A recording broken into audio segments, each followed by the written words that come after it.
In federal drug cases, for first offenders, because of the gravity of the offense and because of the quantities of drugs that are typically involved in those cases, what you commonly see is even for first-time offenders, they face significant periods of incarceration. There's lots of mandatory minimums in federal cases that you don't have in a lot of state court drug cases. Federal cases, most charges have mandatory minimums of 10 years or 5 years, and to be able to get below those mandatory minimums are difficult. But I've handled all different types of federal cases in federal courts all across the country, such that when a client comes to me, I'm prepared to take that matter on.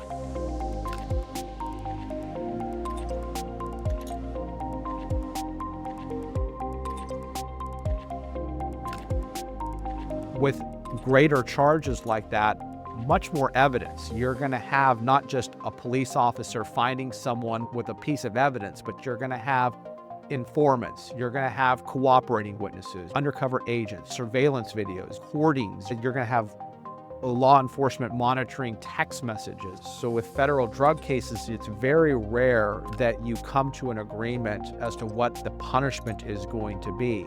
As a prosecutor, handling these types of cases, learning how to deal with cooperating witnesses, learning how to write and issue search warrants, how to defend motions to suppress, how to deal with sentencing issues.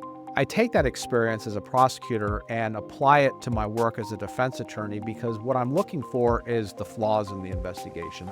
Everything that I've learned, and getting those victories and getting those outcomes is just motivation to continue getting better and better and better, so that whether it's a client today, whether it's a client 5 years from now, or clients from 10 years, they are going to continue to get the very best trial lawyer to fight for them in court.